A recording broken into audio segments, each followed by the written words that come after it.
WR 2003 Yamaha WR250F. I have been lazy about fixing this problem. I kind of went through and did a lot of cleaning out of things, replacing things, and trying to start again, and just nothing. And then so I'd get frustrated and just ride my other dirt bikes. So yeah, having multiple dirt bikes makes things worse because it kind of made me forget about this issue for a while, then come back to it, try to fix it. Same thing, get frustrated and just go ride my other dirt bikes. And then anyway, but now I've got to just totally get this done. Basically what had happened is I went through riding. It was hot out. Here we are, Central Texas. We're about, what, 700 feet, 1,000 feet above sea level here. And so I was riding, hot weather, 90 degrees, 100 degrees, and it was probably like second gear, just out riding behind the house here on the trails. And it just stalled out on me when I let off the throttle to kind of go around a curve. Went to use a hot start to kick it to fire it again. It took a lot of kicks to get it going for some weird reason, but it fired up, and I rode for like another minute, and same thing, going around the corner, just letting off the throttle, it just shut down. It's like, what the heck? No, I had plenty of gas in there. Anyway, got it home. Figured the first thing I'd do was check out my valve clearances, and anyway, one of those, let's see here, I think one of them was slightly out of range or something. Went in, shimmed it, threw it back together, and same thing. It just, tried starting it up here in the driveway, and it just did the same thing. Just kind of shutting down. I figured, well, let's go through the carburetor. Went through the carburetor, cleaned that out really good.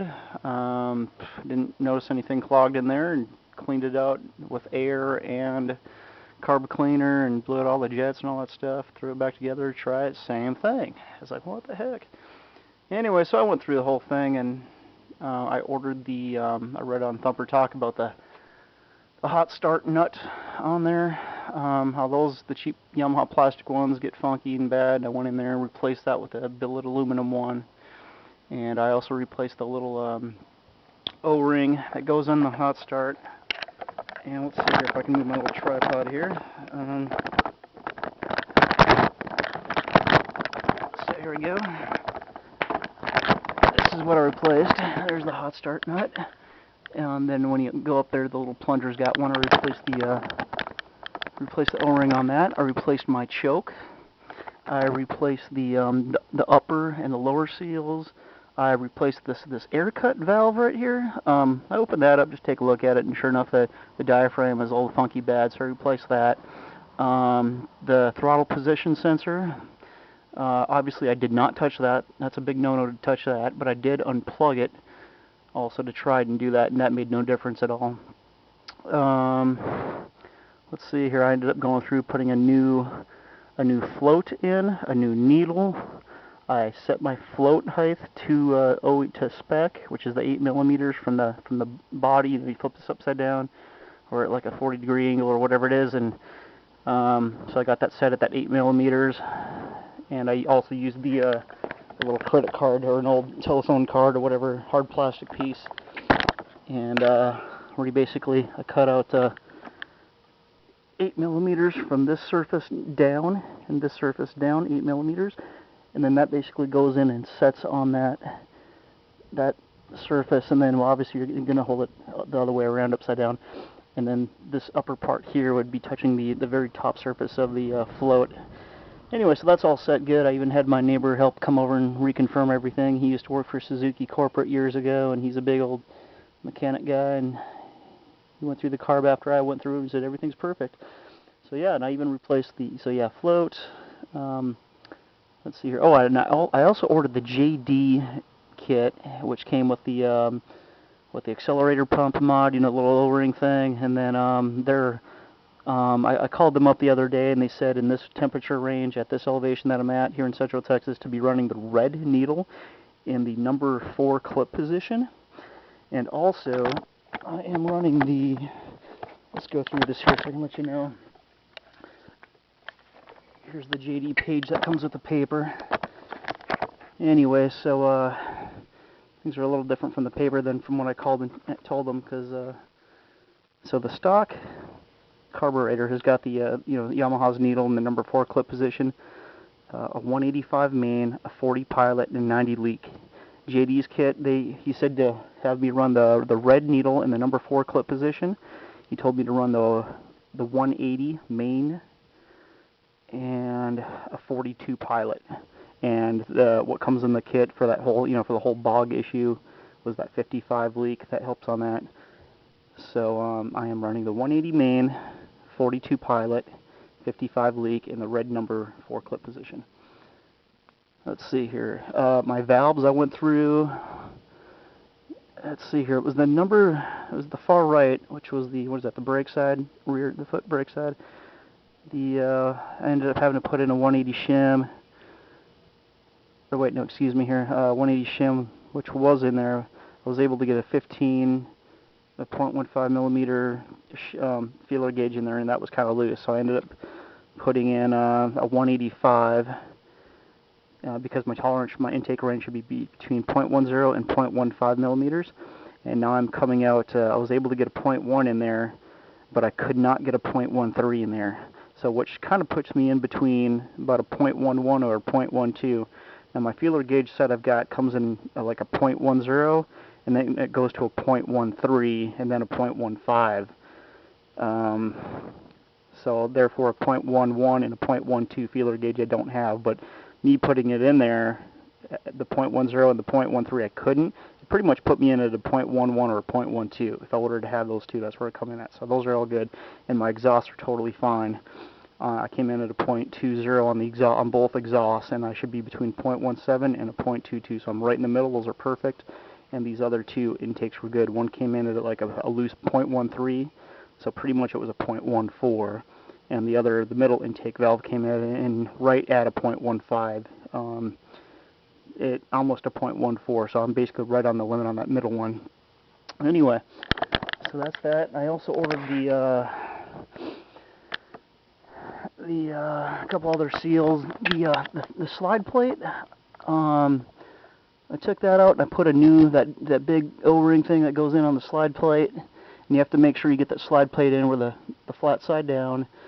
And I made sure that seal that I got faces out. You'll see on the directions. You got to make sure there's one of two ways, where the little O-ring, it'll kind of want to go one way or the other. You got to make sure it goes out. So that was another important thing. Let's see here. That's that as far as my idle thing. I got that set to spec, which is a point. So look for here again.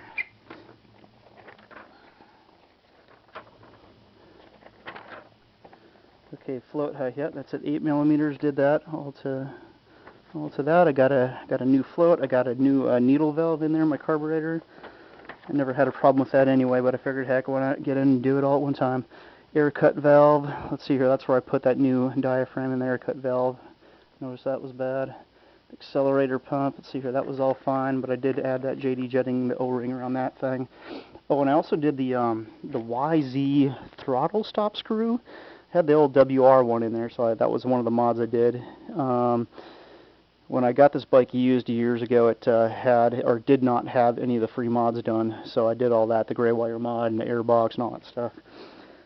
And also what I did, now this is the issue, when I had the problem, it had the WR exhaust on it. Since that time, since I did the JD jetting and all this problem, I also did I put a YZ 250 exhaust on here that I got off of eBay. And I heard that was also a big improvement. That's why I did that. So basically, I kind of did all these mods in a way without, fixing the true nature of the problem. And also, I went through and had all the valves. I did have a slight leaky intake valve, a middle intake valve, and I had that all redone, and I had a leak down test done. So, current conditions, it's all, I don't have any leaks anywhere. Leak down test came back good. Initially didn't, but I had that redone, and then it was all perfect. Went through, still had the same problems even with all these mods done. But yeah, and I got the YZ throttle stop screw in there. I got the pilot screw. Yep, that's at 2 turns out. I've been messing with that between like 1.5 turns to 2.5 turns out and all in there, but pretty much 2 turns out is the way to start it. The let's see here. Yeah, to install the jet needle. Let's see here. Yeah, that's my red needle number 4. Got all that. There's that the throttle and the slide plate. 2 turns out. Pretty much went through everything here. The accelerator pump timing. Yeah, got all that. Throttle valve height is at 1.5 millimeters. So you have it and all that. Got all that set pretty. Not anything else I can see here. Got everything done as to the OEM specs. Make sure I'm not forgetting anything. The float height is good. Covered that. Okay. Let's see here. As far as my timing, like I said, I got my top dead center on the eye. I've got my it's a WR. It's got the WR cam. This is not the YZ intake cam, or excuse me, it does not have the YZ exhaust cam on it. It's the WR. I've got my pins here. You can see in the yellow, I did with a paint pen I did.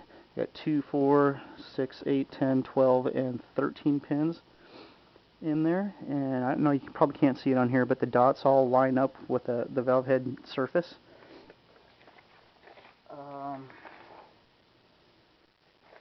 That's all that. So it's cold right now. I did notice it does like to start easier, just totally not without the choke.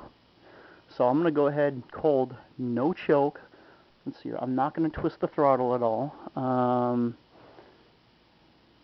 You know, I got all, you can see the little covers off. It's because I had the side cover off going through everything, and I checked out my stator, make sure everything in there was pretty and no metal fragments or anything, and so everything is all good. The lowercase flywheel's good shape. I looked at the teeth there on my on the cam chain, and that's all pretty. Nothing's all worn at all. Everything's good shape. So let's go ahead and give the sucker a fire up. Brand new spark plug, brand new you know, air filter's all good. You know, those are the main issues too. Everybody asks about that. It's like, yeah, it's all in good shape. Let's go ahead and give this a fire up. Fuel's on. Choke is in. Cold. Power kit. Yeah, this will be some compression here. There we go. Here's going to be the first kit.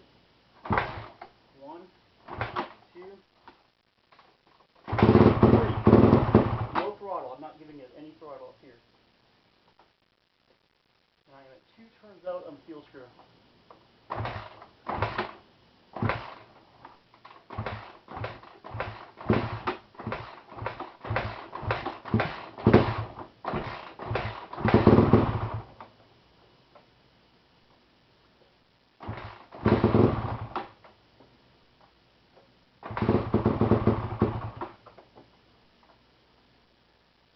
Starting to kind of fire up here. I'm going to pull out the choke for you just because you can see. You're probably saying to yourself, well, pull the choke out.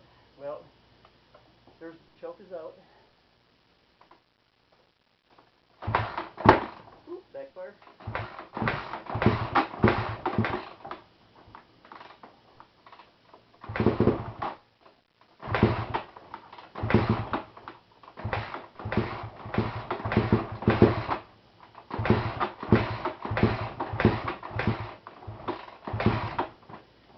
Choke in. Choke is off.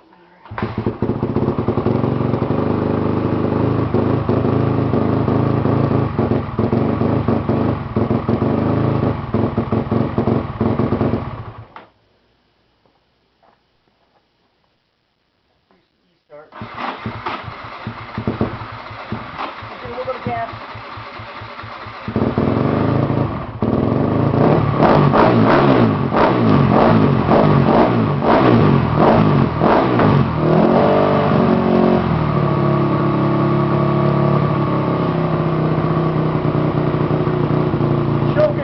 Still off.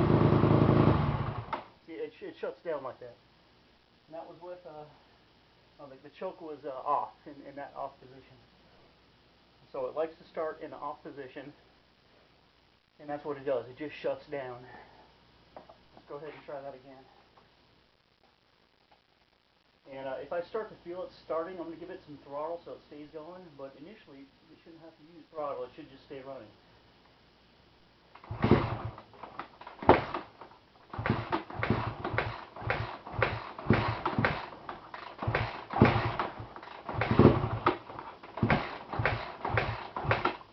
Pull the choke out.